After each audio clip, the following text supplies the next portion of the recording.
In the 23rd chapter of Proverbs, Solomon, king of Israel, declares of man, "As he thinketh in his heart, so is he."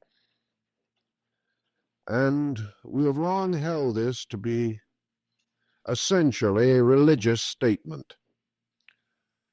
As we come down through the centuries, however, and have had more opportunity to study man and his composite nature, we come to realize that this is a very scientific approach to the human problem of consciousness. The individual has an inner life, and this inner life was anciently regarded as the life of the heart, as distinguished from career, which was the life of the mind. The individual's thoughts are very rational, but also sometimes very selfish. And as a balance to this, he has been given a deep emotional trend, a power to affirm value within his own emotional experience. And he expresses this value through friendship, through love, through unselfishness, and through dedication. These are essentially the powers of the heart. Now, it may well happen that due to the pressure of circumstances, the internal heart life of man is compromised, or perhaps is even corrupted. And of all the disasters that can occur, this is probably the most serious in terms of human activity. Man, moving from within himself, must orient in the world in which he lives.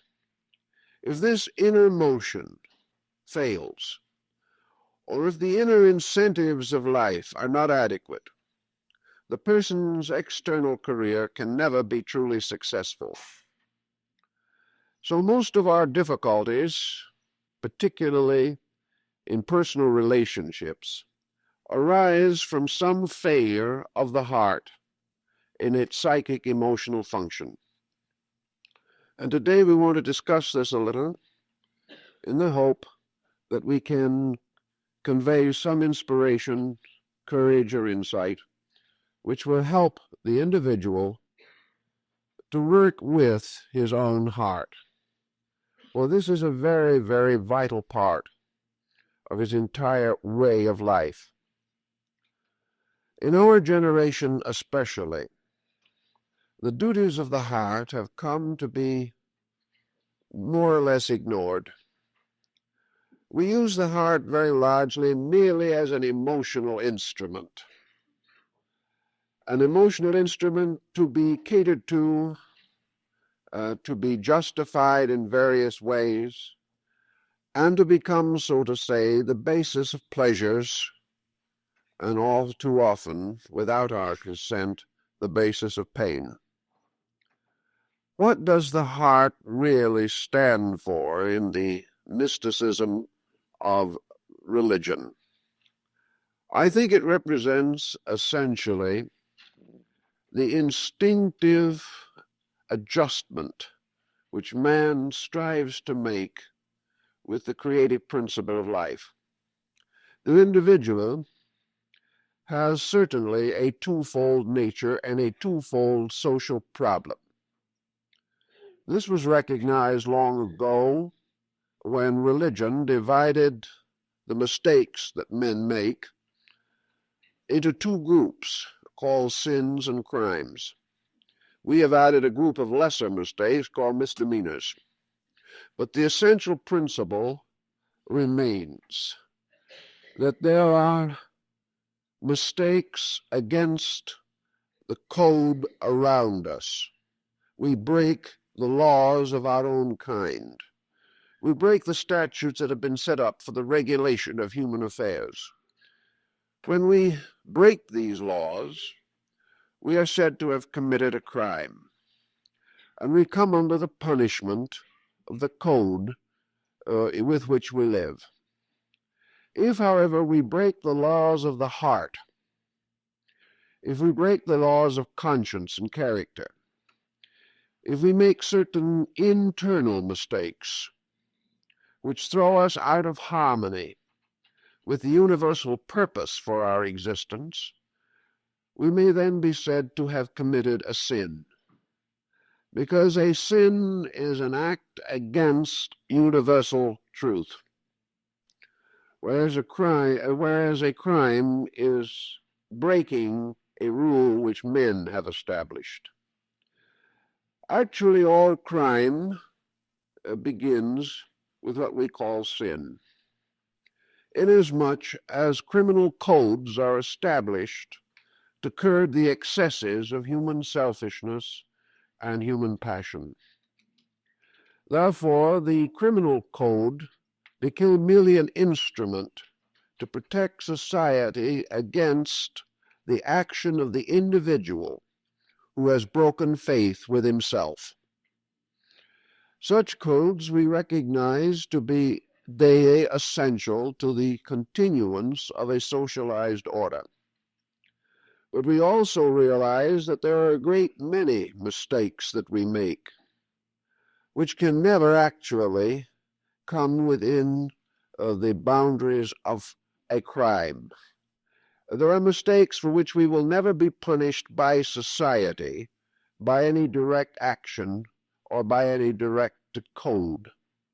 But they are mistakes for which we will be punished. And our punishment lies largely in the damage which these mistakes cause to our own psychic integration.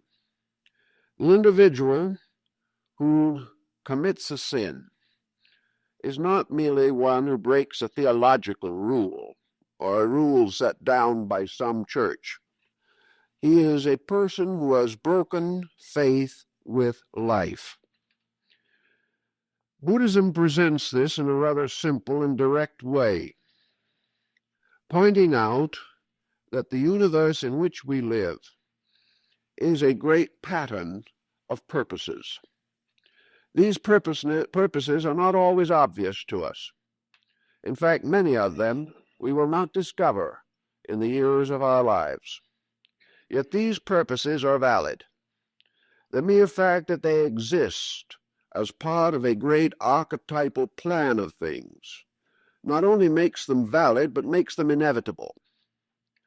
The codes of law which men establish are constantly changed, modified, and too often exaggerated.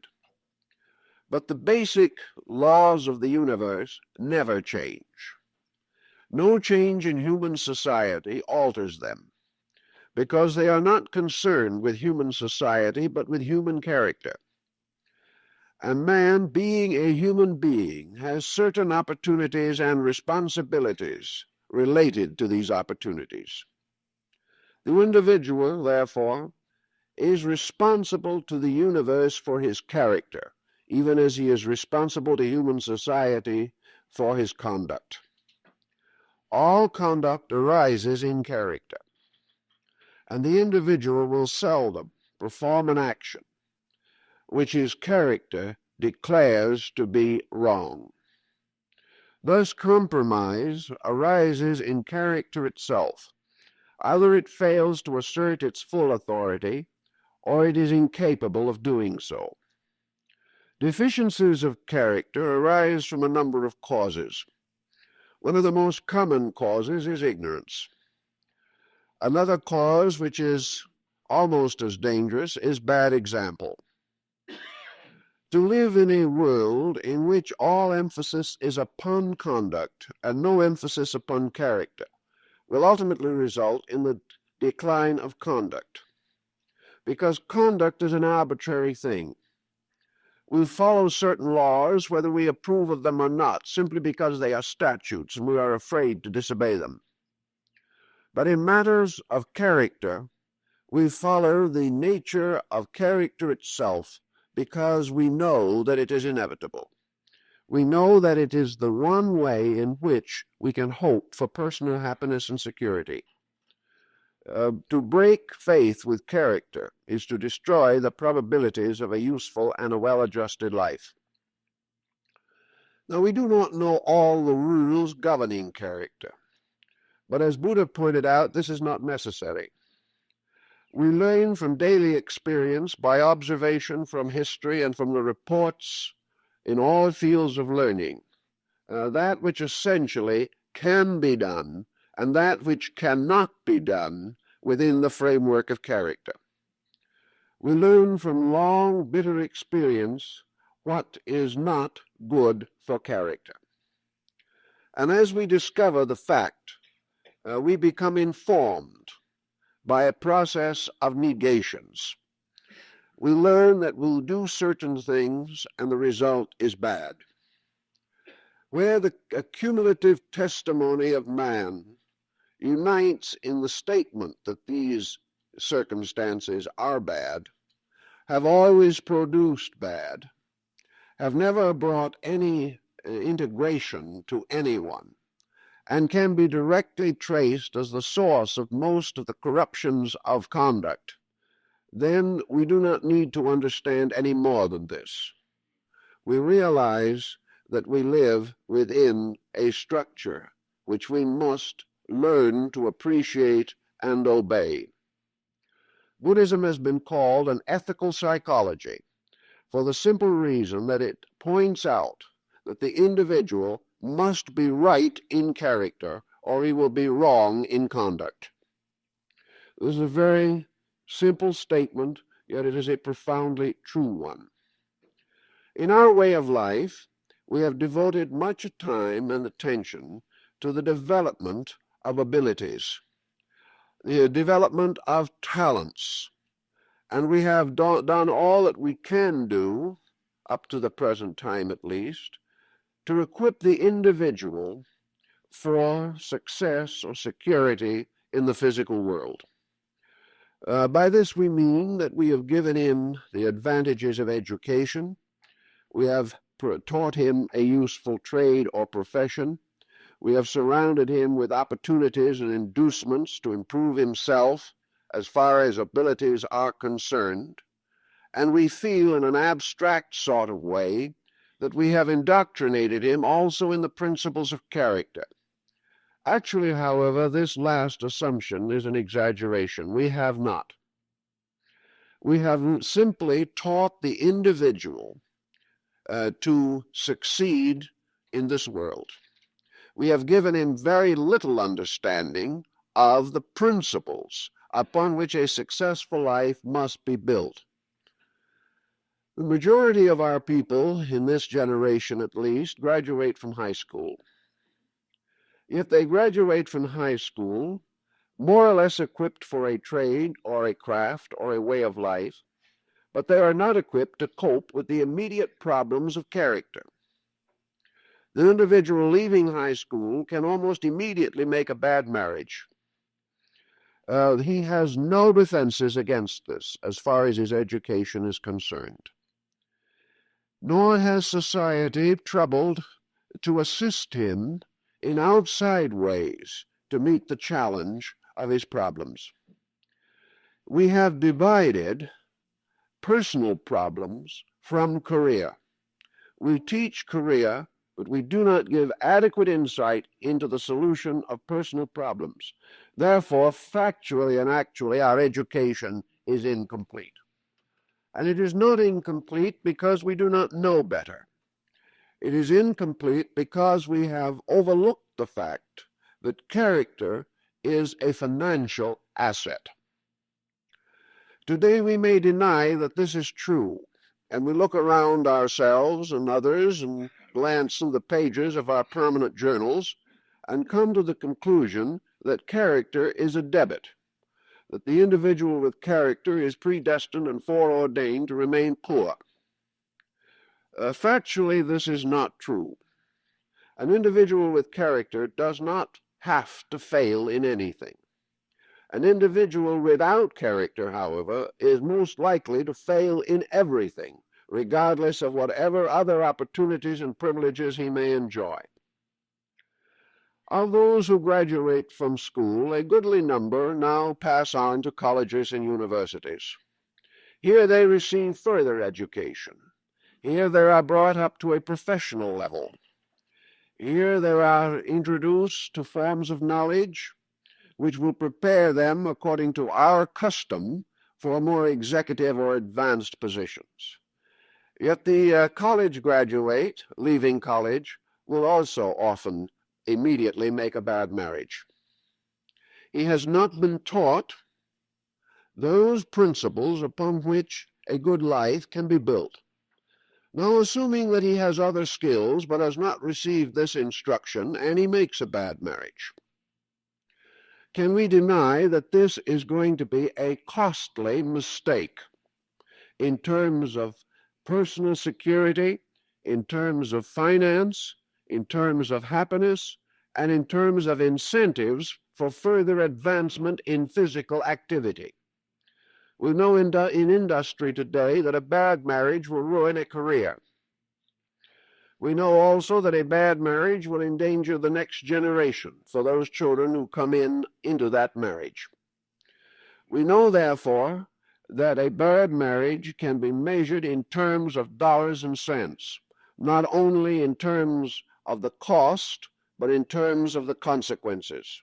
We know also that it may result in heavy alimonies, may result in a heavy loss to the involved parties. Even if the individual receives alimony as a result of trying to solve a bad marriage, the person who receives the alimony is apt to be as damaged as the person who pays it. So we do realize that lack of character hurts physically. It hurts in our daily experiences with other people. It hurts us socially. It hurts us personally in our estimation of ourselves.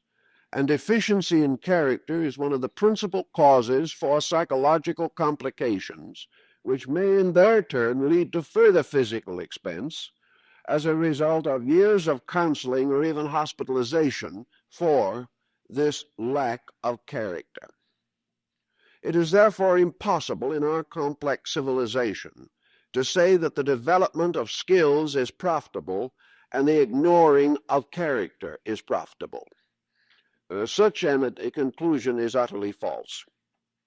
In every department of life, character is the foundation of enduring success. To meet this problem of character, therefore, we must try to work with ourselves, and we must have some courage, some determination to make those changes which are necessary. Always in ethics or in religion, we must make certain efforts or attempts without any obvious certainty that they will succeed. We must say to ourselves, this I will do because I believe it is better. Then we must watch and wait for the results of what we have done. In Buddhism, experience becomes the final teacher.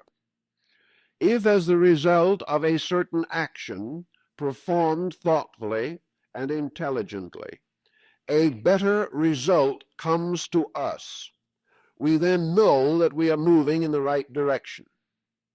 If as the result of a thoughtless action or a selfish one, difficulties increase and peace of mind and security are threatened, then we know that this is not good.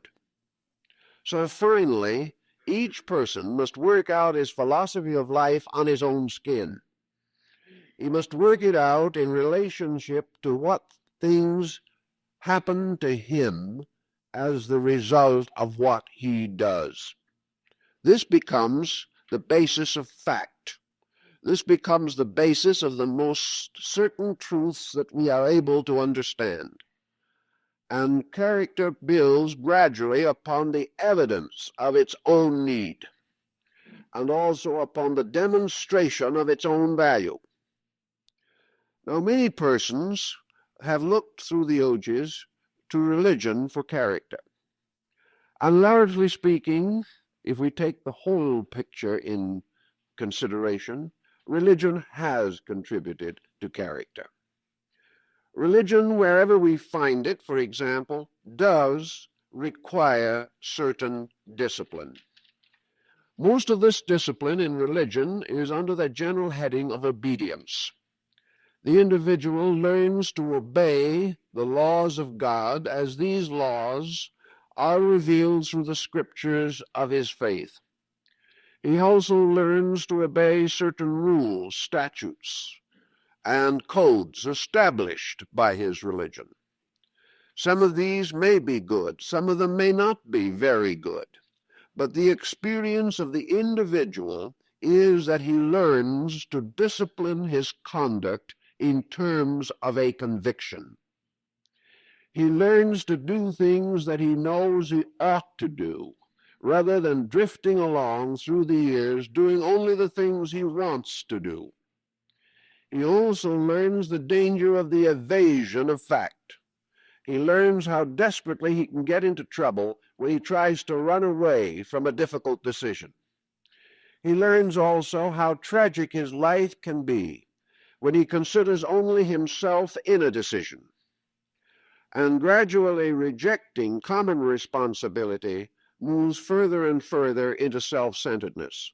The experience of humanity from the dawn of time proves conclusively that selfishness does not pay. Now, we have to estimate, however, what constitutes payment. We know that many selfish people are successful in this world for a time. But if we look into their lives, we will find that these people are unsuccessful in the terms of every value that is meaningful.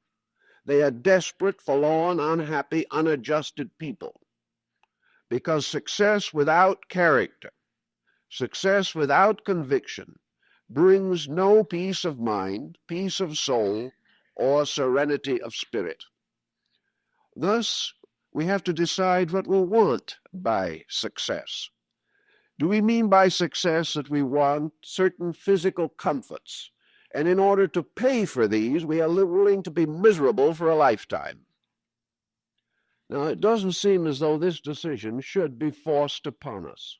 The average person today feels that he ought to be able to do what he pleases and have a good time all the way along. Nature, however, denies this. Not because it does not want man to do those things which bring happiness, but because nature itself has a definition of happiness. And in nature, happiness arises from keeping the rule and not from breaking it or ignoring it. Thus, true happiness is nature's end. Nature wants us to be well-adjusted, happy, secure creatures. But nature knows how these things, these ends, must be accomplished, and knows that we cannot enjoy the good things of life just because we prefer to remain stupid. To meet these facts, we have to get into some basic set of convictions. As I have often pointed out, the only source we have for conviction that is adequate is the recognition of natural law. We know just as surely as the scientists that this universe is an exact structure. And we have begun to realize that our emotional lives are exact structures. If in the development of one of our space exploring projectiles, we make a tiny error in some calculation, the projectile is a dismal failure. This mistake was not necessarily intentional. Certainly, no one wanted the mistake. This mistake was not because of hard-heartedness. It was probably the result of a certain degree of ignorance. We just do not know quite enough to take care of the problem before it arose. But science realizes that this process of knowing enough, this constant research into the laws of the universe, is the only procedure by which we can ultimately get that projectile into space and keep it where we want it. In order to achieve our end, we must understand law. We must apply law to our own problem without breaking law. And we must use the lawfulness of the universe to keep that instrument in space. This we recognize. We also know that wherever science exists, regardless of its intellectual attitude, science is paying homage to immutable principles with which it works every day, and the whole structure of science would collapse if any of these immutable principles suddenly cease to be immutable. So in the scientific world, we accept that in spite of our audacities, our egotisms, and our ambitions, we have to work within the structure of law or fail. This seems reasonable. We find it in every department of life. If we break the laws of music, our compositions are not good. If we break the laws of health, our bodies suffer. If we break the laws of mind, we are liable to suffer from mental sickness. We also have to recognize that the inner life of man has laws. It has rules. The heart of man, representing his consciousness, representing his inner motivations and inner convictions, this heart is ruled by laws. There are laws of man's affections just as much as there are laws governing projectiles in space. Our thoughts must be lawful or we are sick. Our emotions must be lawful or we are sick. And it is just as certain that any pattern built upon ignorance or violation of law will fail in our personal lives as it is certain it would fail on a scientific level. Thus, the wise ones from the dawn of time have tried to learn to understand the laws governing the parts of man's nature. They realize that man must render unto Caesar those things that are Caesar's, but he must likewise render unto God those things that are his.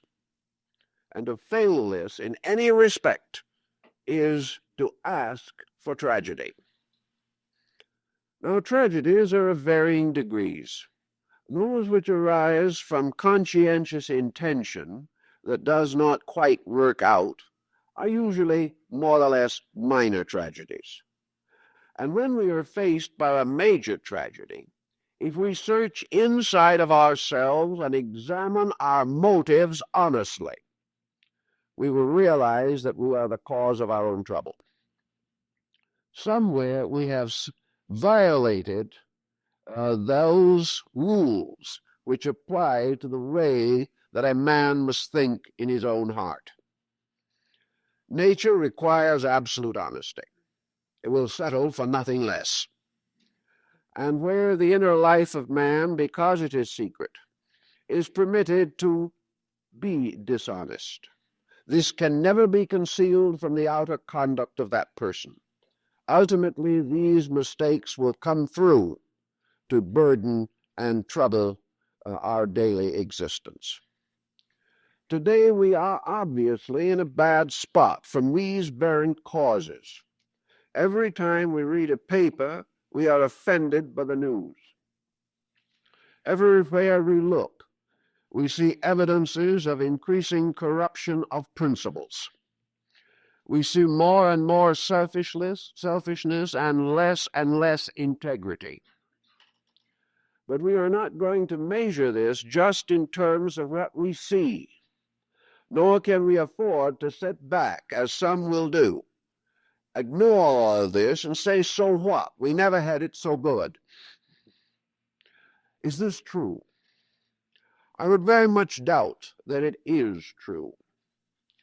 In 1960, which is the last year on which we have really clear statistics available, 1 out of every 27 children in the United States was a juvenile delinquent. This is not good. At this time in the United States, there is a suicide every 20 minutes. This is not good. At this time in the United States, we have better than 1.5 million alcoholics. This is not good. We can say we never had it so good. But what we mean is that at this particular moment, we as individuals have the idea that we're getting along pretty well. For the rest of the world, so what? No one really cares. And by the time our own mistakes catch up with us completely, we are in such a weakened condition that we cannot even rationalize our own state. Actually, in the world today, we have really probably never had it quite so bad. But this badness is so completely obscured by a great financial inflation that we are trying to get along with the situation as it is. But what are we going to do about the fact that at this moment we have better than 600,000 persons in mental hospitals and probably another 2 or 3 million who ought to be there and are being treated in some way in a hope of keeping them from this unpleasant circumstance? We have at least 500,000, maybe a little more, for 600,000 statistically recorded divorces a year. This does not represent our full population, as we have a number of religious groups that will not permit divorce or make it so difficult as to be practically unobtainable. We do know, however, that from a socialized research project, that 50% of the American homes are in trouble. Under this heading, we saw we never had it quite so good. We are just fooling ourselves. We look around and we try to figure out why this situation is as it is. And we also become more and more convinced that the entire ethical side of our national life has been ignored. Those few persons who retain powerful ethics do so as the result of early training or bitter experience. But practically no effort is made to turn out into our society educated persons with positive ethical convictions. Thus, we see around us a serious deterioration of our way of life. It is a little worse than it was 2,000 years ago. At that time, so-called ethical deterioration was restricted to a few decadent cultures in the Mediterranean area. Rome could fall apart, but the world remained about the same. Of the so-called primitive peoples still had their own quiet, positive, ethical codes. Today the situation is worse. The great spread of communication and transportation has brought our ways of doing things to practically every backward people on earth. They are all copying us, and they are becoming unethical as rapidly as possible. They are also sacrificing the codes which they once held because they are convinced by general appearances that if they want to be rich, and powerful, they must follow the ways of Western man. As a result, in every nation, crime is increasing, and so is juvenile delinquency. In every nation, it is becoming more difficult to find honest craftsmanship. We have continual dissension, argument, and debate. And wherever this way of life touches, crime goes up, divorce increases, and the sufferings that strike directly at the life of man become more numerous and more desperate. So we have to come back to the problem of the individual himself. Each one has to decide for himself whether he wishes to be happy or not. If he wants to be happy, if he realizes that happiness is at the root of success, and that success without happiness is meaningless in the long run, then he must do those things which will help to make him happy. And he must do those things which nature says lead to happiness, because nature will not change. Now, some people live under the idea that nature's observant eye occasionally looks in some other direction,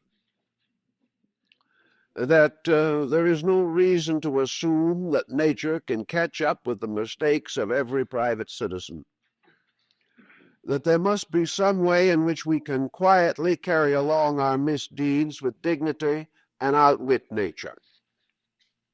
It cannot be done, because nature is not an observant thing. Nature is not someone sitting somewhere watching us. Nature is an involved problem of laws operating in us and through us. It is not any more possible to fool nature than it is to fool our own stomach, because actually nature is working in the intricate complexity of our own character. What we do affects us, whether anyone else knows it or not, discovers it or not. Nor is there any way in which we can divide our action from the inevitable consequence which that action sets up in our own chemistry. Thus, it is not that we are being watched. It is that everything that we do has a result of some kind, has an effect inherent in it, and that effect will have its way and will come out regardless of any effort we make to conceal it. Today, we leave this ethical problem, this problem of internal regard, largely to religion. If religion was a little more vital in its direct contact with things, it might help us to sustain an ethical character.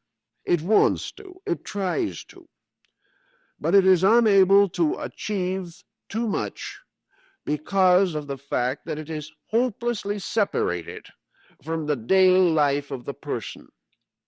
Religion is a thing apart. In the United States, we have 100 million nominally religious people. This is a lot of folks. But unfortunately, it is from this same group that crime, delinquency, and domestic incompatibility arise. It is from this same group, for the simple reason that religion as a separate thing is not strong enough. We do not give it sufficient attention. We do not devote to it the same thought and care that we devote to the pursuit of our trades and professions. We go largely to listen, not to act. And we have not recognized that religion is finally ethics, and that ethics is finally science. We do not realize these parallels or their importance to us. By degrees, then, by attitudes of other persons, by the very depreciation of religion in our so-called physical way of life, we are weaned away from convictions that might have use or value. Or we become offended at religion because of the conduct of persons who claim to practice it, which is also a great mistake. For religion is not a person misusing it. It is a principle which endures. The individual who misuses it breaks faith with it. He does not represent it.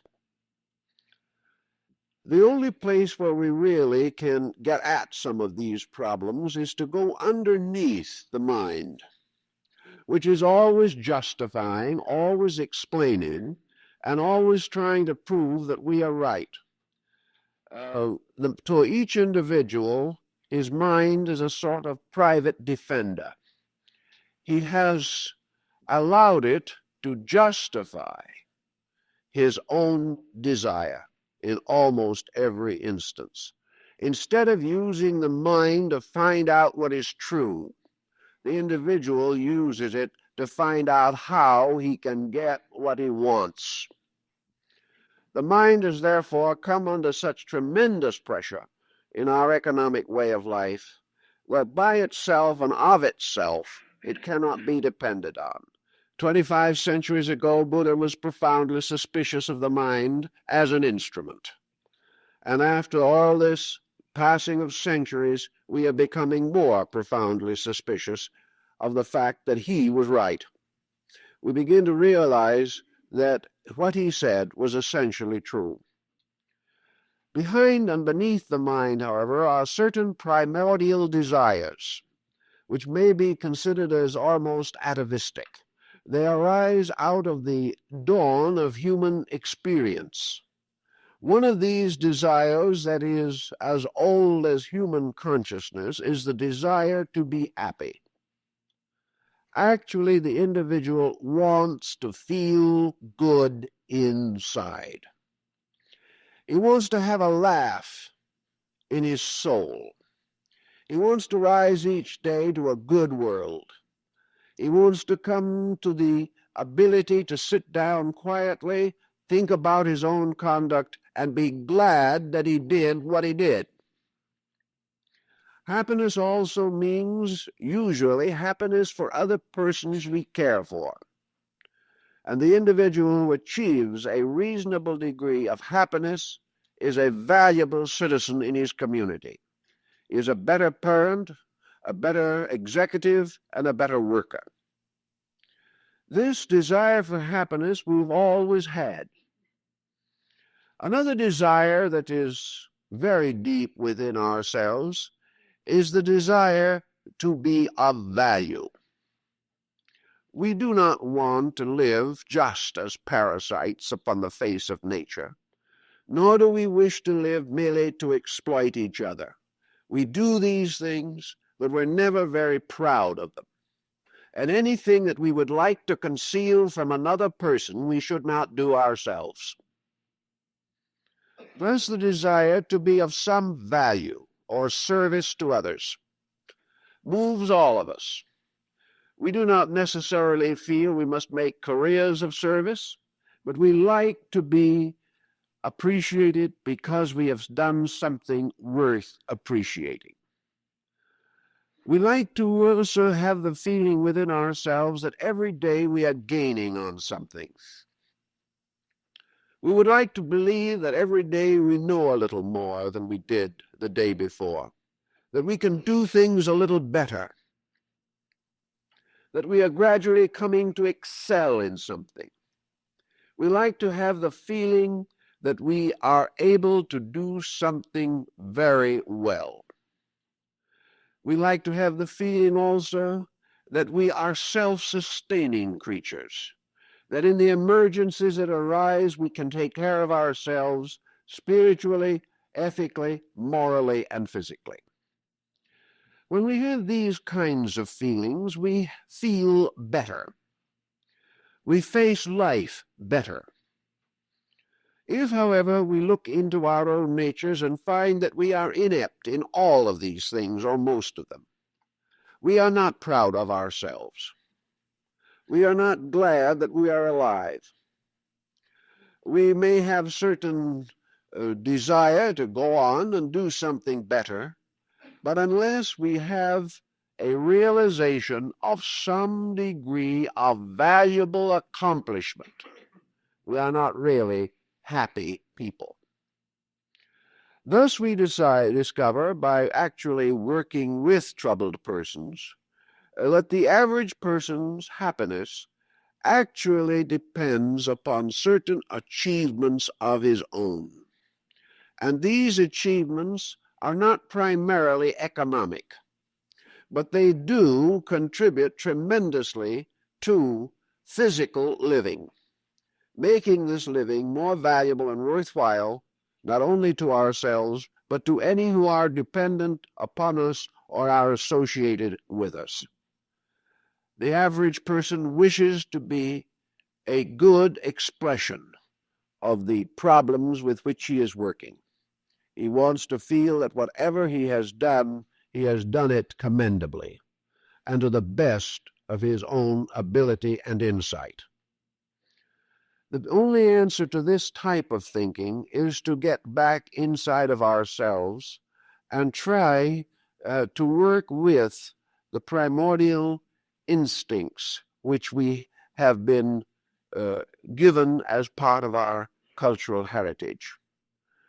And to get back into that and work with it teaches us a number of things which perhaps we do not want to know. One of the things that it teaches us is the danger of the kind of ambition which forces us to compromise in order to succeed. The moment we have to do this, something inside ourselves is not happy. We may be outwardly glad for a little while, but very soon the consequences of the false sense of value begins to creep in upon us, and we set forth upon a career which will have too many ups and downs to have any permanent significance for ourselves. The human heart stands mysteriously within man as a symbol of the spiritual instrumentality of his life. In poetry and philosophy and literature, the heart signifies not only an organ in the body, but it signifies the peculiar moral power which particularly distinguishes man. We say a good-hearted person. We mean simply by this that the person is good. When we say that an individual has heart, we mean that he has courage. When we say that he follows the dictates of his heart, we like to feel that we are also saying that he is a person of honor and integrity. Thus, the heart has come to be the symbol of the principal spiritual ethical center in man's life. How we are going to unfold the principles of the heart will depend upon our ability to educate basic impulses. Knowing that the instinct in all human beings is basically to be kindly creatures, we must then equip this instinct to do these things which are valuable and necessary for its expression. We find that in emergencies, in tragedies, and in disasters, the humanity in man moves forward into expression. We forget our prejudices and our conflicts, and we work together for the period of trouble, because something in us moves out to help. We have this instinct, and yet we are constantly frustrating it or failing to permit it to manifest, lest it interfere with our ambitions or our purposes or our careers. Actually, this instinct to help will advance all career because it is the basis of our proper relationship with life. The individual, because of the general lack of background contacts, of opportunities, experiences, and examples, does not at this time naturally educate his own heart. We assume that as a person grows up, he matures. But when in the process of growing up, we dedicate his energies entirely to one purpose, that purpose being to be a physical success, and fail to educate the rest of the person, then we deprive him of the skills by means of which he can accomplish his intentions. An individual says, I wish I could build a house. Well, he can keep on wishing for a long time, and he will not be able to build a house. But if he has a sufficient desire to build a house, so that he studies the arts, crafts, and trades necessary to build a house, he will have the proficiency to do so and can build a house successfully. An individual says in his heart, I would like to be good. I would like to do good. And he keeps on saying this. But if he does nothing to equip himself for a life of constructive endeavor, he will continue to wish to his dying day that he could do something better. Thus, it is perfectly obvious that the mind must be trained in order to use its faculties well, and it is equally true that the emotions must be trained and disciplined if they are to give the individual support in positive directives. We cannot assume that it is necessary to go to school for 15 years in order to be a bookkeeper, but that we do not need any training at all in order to be well-integrated human beings. Nor does it follow that being a bookkeeper or an accountant or a jurist or a physician, that these achievements will compensate for the lack of ethical maturity. They will not. They will only cause us to compromise the professions and trades for which we train ourselves, and gradually build trouble and sorrow for ourselves. Now we start with the heart. How do we train it? I think one of the things we have to do with this is the same as has been recommended in Zen and most other mystical disciplines. Namely, that we cannot train the heart by an objective procedure. There is no use taking the mistakes of our society and instructing our heart in them. We do not need to assume that those forms of instruction which have brought us to a point of cumulative selfishness are going to be any wiser or better if we bestow them upon our emotional nature. This is not the problem. Actually, also, the mind and the emotions are different instruments. They cannot be educated in exactly the same way.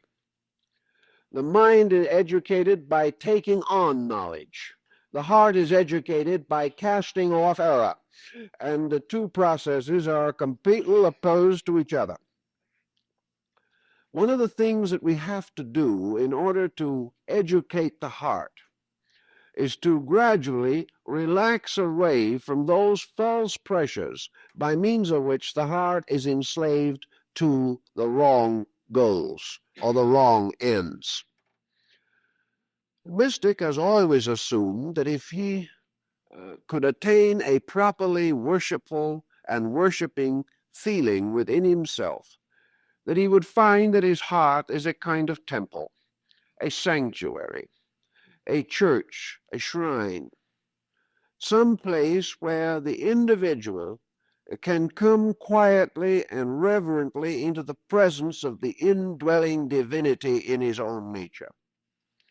Now, those who have less religious instincts may have difficulty in conceiving that they are going to come into the presence of an internal divinity. But perhaps for these people it is enough to assume or to feel that they are going to come into the presence of the deepest and most indwelling integrity that they will ever know. Actually, the heart of man is very close to life. It is closer to life than the mind or the hand. The heart of the human being is therefore the mainspring of the best part of himself. And for the most part, even under evil conditionings and unfortunate examples, the heart does retain a large degree of its basic integrity. Thus we find even individuals who are hardened criminals will reveal some emotional integrities that are amazing. No individual is completely bad, and the last part of man to give up hope is the heart. So we must do all that we can to preserve this instrument so that it will not cease to believe in that which is good. One way in which we educate the heart is to concentrate upon the justification of those better instincts which are embodied in it. We know, for example, that we educate the heart by giving it beauty, by giving it music, by giving it great art. We know that we exercise and strengthen it by following pursuits of positive aesthetic value. We know also that we give it further strength when we contemplate the essential values in things. We get it more courage if we are idealistic than if we are materialistic. We give it greater value if we have a religious instinct than if we do not have a religious instinct. Everything that causes us to love the beautiful, to serve the good, will help us to strengthen the resolutions of the heart. We also realize that as we go further and further into this world of heartness, that we become more sensitive to the responsibilities of living. The heart naturally accepts responsibilities while the mind makes the most of opportunities. The heart, if we permit it to, naturally opens, naturally confers itself, naturally seeks the joy, peace, and happiness of others. If it has been trained away from this point of view, if it has been conditioned adversely, then we must try to recondition it by every means within our power. We can recondition it often by a positive statement of belief. We can recondition the heart by becoming more concerned with spiritual value in a material world. We increase the power of the heart by association with constructive religious movements. We increase the power of the heart by becoming better informed about the lives of other people, because information, knowledge, and insight overcome our natural tendency to criticize and condemn. And criticism and condemnation are negative and destructive instincts which can arise in our emotional nature. Wherever we permit a negative factor to go uncorrected, we are endangering our own insight. We are endangering our own ability to know truth or to sense truth. And there is nothing that blocks truth as much as prejudice. And there is nothing more common in our world today than prejudice in thinking. As we go further, we find also that the heart has duties, and that we have duties to the heart. One of our great duties to the heart within us is that we set aside some part of our lives, some part of our time, to a direct effort to understand the heart, to know its meaning, to experience its desires, its purposes, and to share in the natural insight which it possesses. Buddhism points out very wisely that to the degree that we reduce the intellectual conspiracy of our lives, to that degree we do permit both the natural processes of the mind and the natural instincts of the emotions to express themselves. Man actually has to develop hard-heartedness because it is not natural to him and never will be. He has to develop suspicion. He has to develop hate. These are not natural instincts, for it is the natural instinct of man actually to be normal. And the idea that normalcy must be cultivated by some artificial procedure is wrong. What has to happen is that abnormalcy must be reduced by effort. The individual must gradually get away from his mistakes. And when he is through with those, the facts remain clear. The individual who stops interfering with his own integrity will have that integrity. He doesn't have to develop the integrity. He has to stop misusing it. One of the simple ways to get over a compound misinformation or lack of insight is, of course, to gradually reduce the tensions of the mind and of the objective emotions by means of which the basic inner life is prevented from functioning. We know definitely that we block that part of man which is the best of him. Mysticism has always taken the ground that we do not know how to be good. We really do not. But we know how to stop making the mistakes that have already hurt us. And somewhere, as we gradually overcome the mistakes, that which is left becomes clearly good. So in mysticism, we have this tendency to retire into quietude. We discover that one of the problems that we all face is our difficulty in getting along with ourselves. And this self we have trouble getting along with is the same self that everybody else has trouble in getting along with. It is also the self which our friends and relatives have difficulty getting along with.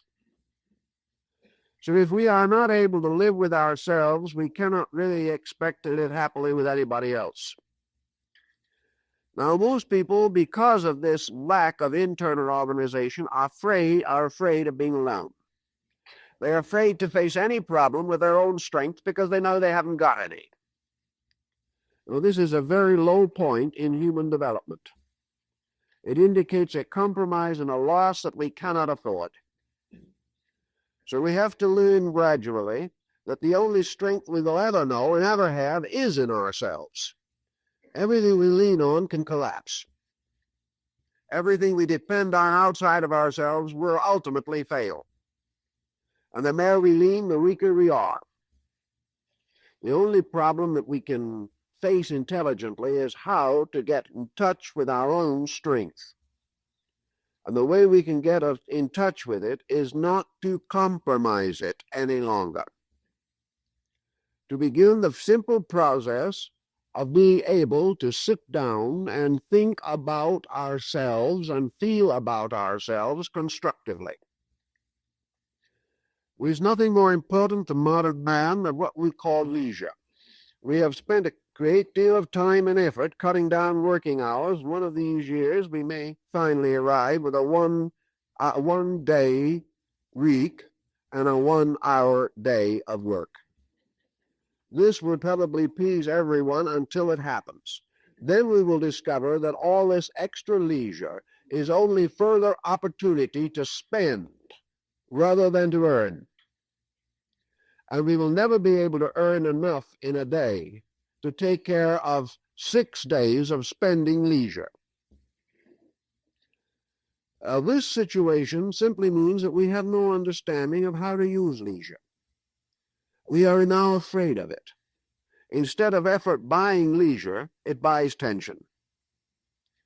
So in the search for value in ourselves, we must gradually learn to enjoy being with ourselves. We have to be able to sit down without falling into a hole.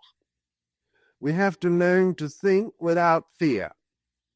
We have to learn to be quiet without disliking somebody.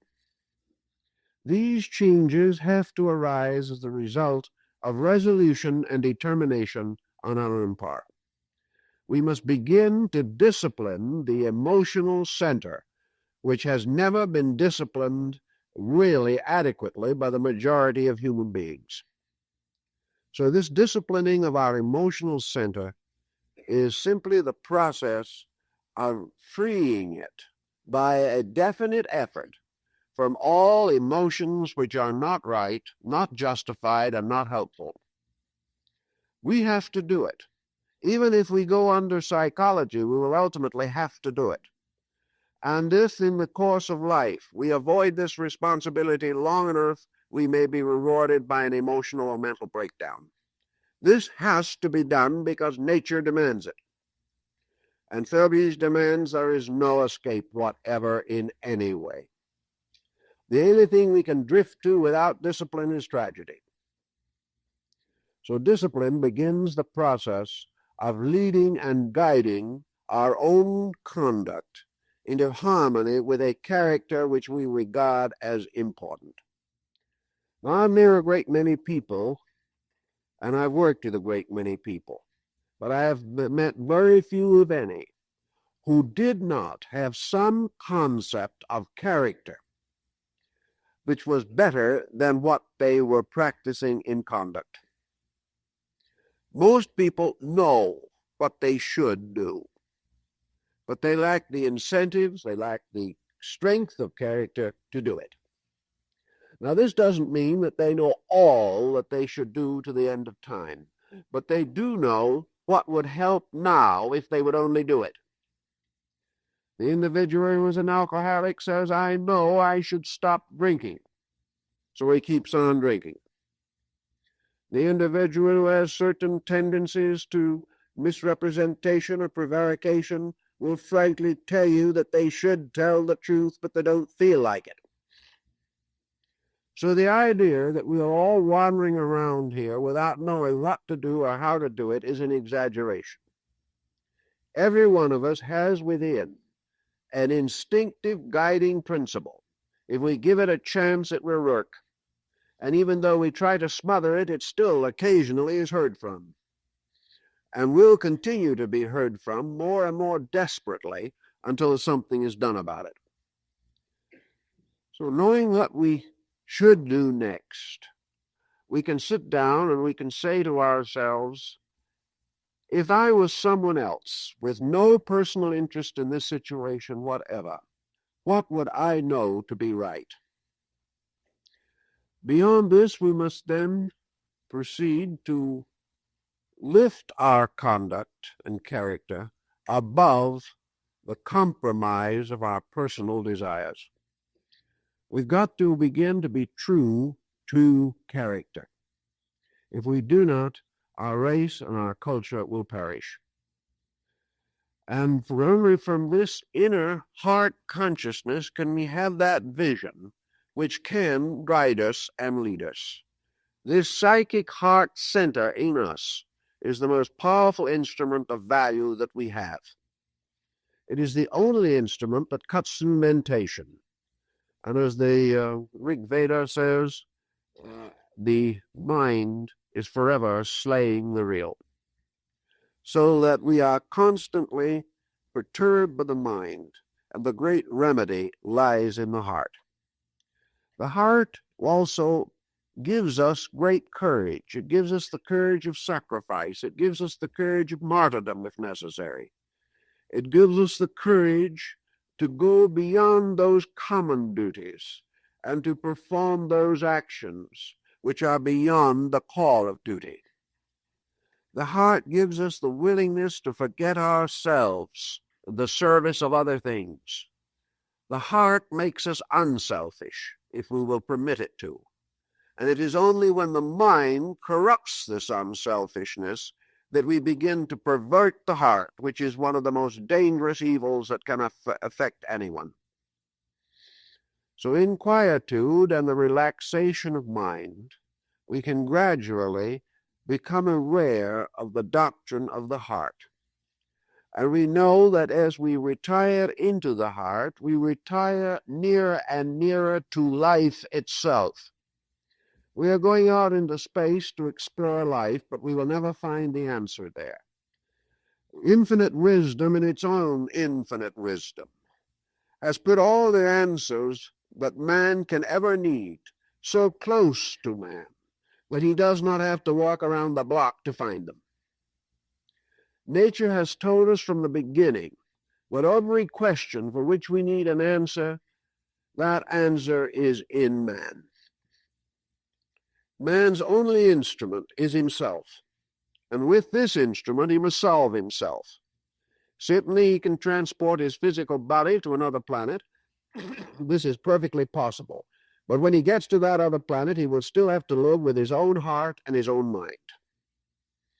And the solution to those basic problems is not in space travel, but in the penetration of self.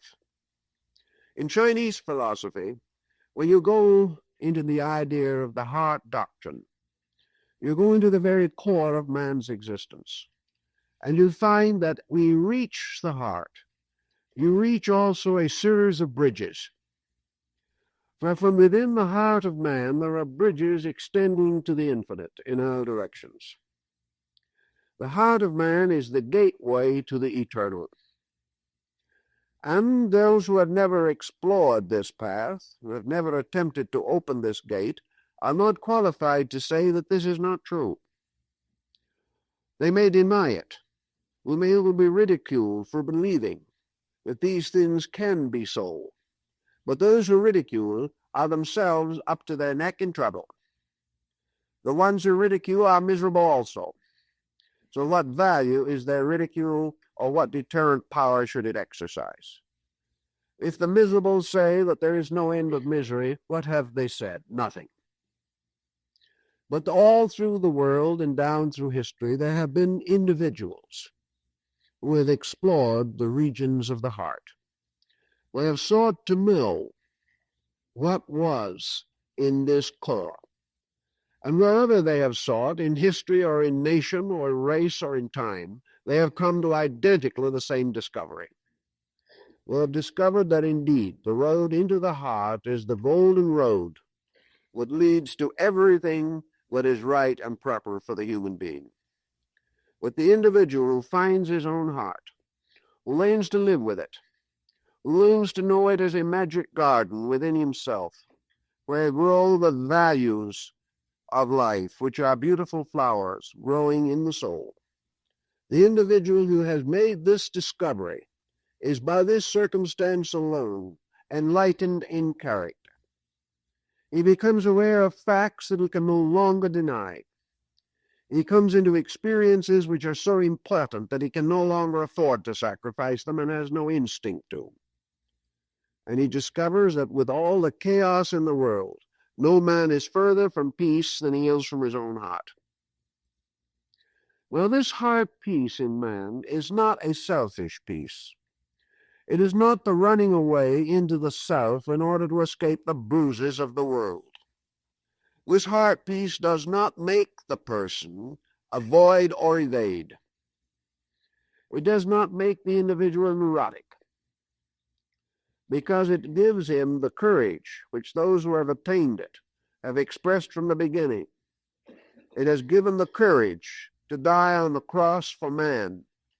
It has given the courage to drink hemlock rather than to compromise a principle. It gave courage to the Christians in the arena of Rome. And down through history, it has given courage and insight to every important, significant human being who has ever come. It gave courage to Washington as he knelt in the snow in Valley Forge and prayed to his eternal God. It gave courage to Abraham Lincoln in those long, dark days of the Civil War. It gave courage to Thomas Edison to search for the answer, to bringing one kind of light to mankind. It has given courage to stand for principle regardless of cost.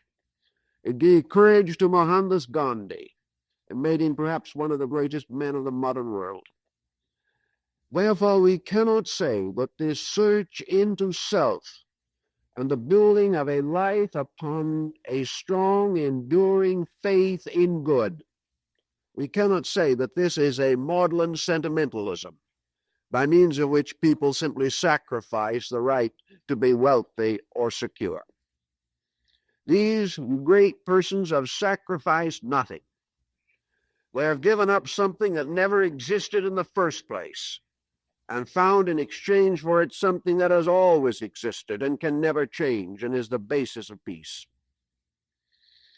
So in this search for the heart in us, this is not a vain search, nor is it a vanity search, nor is it an effort to find some kind of security against the winds of trouble.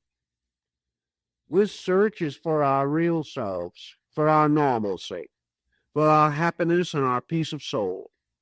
It is the kind of search which makes it possible for us to be people, because we are really our own humanity only when we have found the mystery of the heart, have found its tremendous contribution to the perfection of our own lives. If we go further and further into this realization, we come also to great strengths that we have not otherwise been able to know.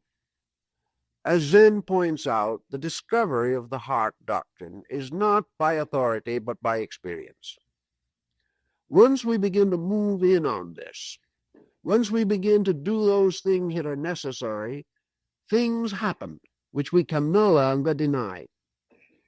We discover that we can achieve to this tranquility of spirit, this peace of soul, and yet with it not sacrifice anything that is worthwhile in life. In fact, everything in life becomes more worthwhile. Thus, in the development of our inner resources, if we can move quietly toward the discrimination and disciplining of our own hearts, if we can say very frankly of a certain emotion, this is not true, therefore I will not maintain it. If we can say of a certain attitude, this is selfish, I know it is selfish, wherefore I will not hold this attitude. Or if we can say this attitude might bring me a certain amount of reward, but it will do so at the expense of someone else, then I may not hold this attitude. One by one, we remove those attitudes which we cannot justify by consciousness within ourselves. Many people who work very seriously and very hard for these things. They have given up a lot of things which other people might feel to be terribly valuable. But I've never heard of one individual who worked into his own consciousness who was ever sorry. Because for every small thing he seems to lose, he gains so much more. He gains values that we will never be able to appreciate until we also experience them. For through the heart, we come not only to finally discover this lawful universe in which we live, but we discover something else, that this lawful universe also has a heart, and that behind every manifestation of natural law, there is a principle which might be termed eternal love. Through our own heart, we find the heart of the world. We find the heart of God. We find the heart of man. We also find the purpose which moves this great instrument which we call creation. We know that finally the universe, as man himself, is moved not by thought but by love. And science doesn't know what this love is, but it senses it in some ways also.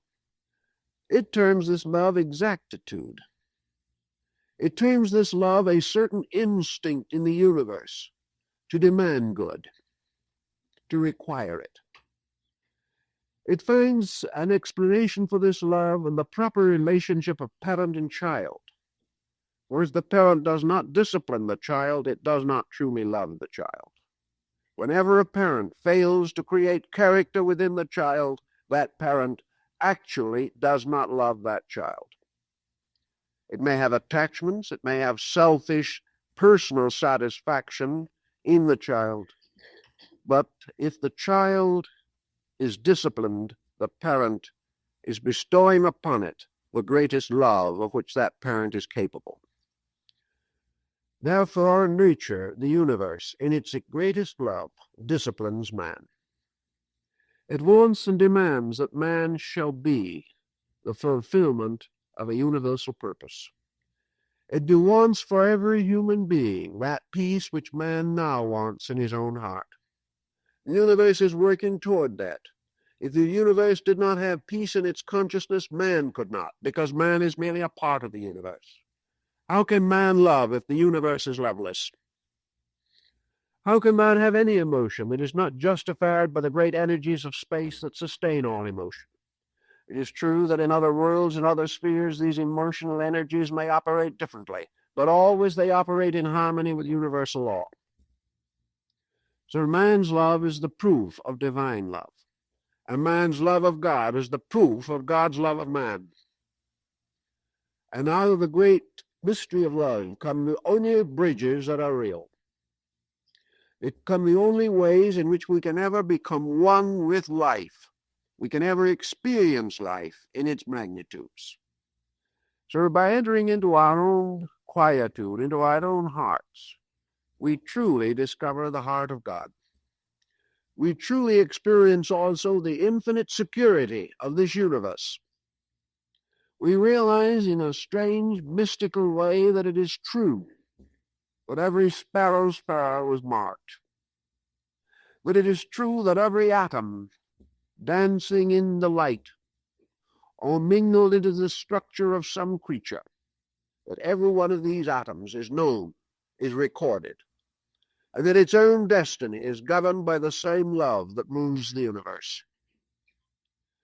Gradually out of this experience of the intimacy of a beautiful universe, a universe always here, but man himself blocks it by his own denial of beauty. Out of this comes the wonderful realization of true security. The individual can then never be alone or helpless or inadequate, because he is in the presence of the fullness of all things necessary. He must only find the quietude that permits him to prove this to himself. And all that it can do to find that quietude is to cease disrupting it. We cannot say how he could penetrate step by step into this mystery, but we know how step by step he can come nearer to this mystery by dropping off those things which prevent it, those things which make the experience of consciousness impossible. Man cannot be dishonest and enlightened. He cannot be operating contrary to principle and enjoy the strength and immediate experience of principle. Yet in our day, there is nothing else that can solve our problem except principle. There is nothing by which we can rescue our ray of life, individually or collectively, from its present difficulty except by character. And as each of us is a microcosm, a little world like the bigger one, if things around us fall apart for lack of character, so do we. And it is high time that each person should use everything possible to establish his character within himself as a great spiritual fact. And when his character is established, he will be called a man of good heart. We will say of him that he follows the dictates of his heart. We will say that he was great of heart. And we will also say, in some mysterious way, that he is close to the heart of God. And whether we accept God as a person or a principle, that which obeys experiences its life. We cannot look around us in this universe without realizing that we are looking upon something more than efficiency. We are looking upon an efficiency that has been fulfilled in beauty. We look out upon the sunset and the trees. We look at the birds and the flowers, and we have spent thousands of years as artists trying to capture the magnificence of these forms. We know around us everywhere there is incalculable beauty. This beauty is one expression of the love of God. Whereas the strength of the law is its courage, its steadfastness, so the beauty of the law is its love.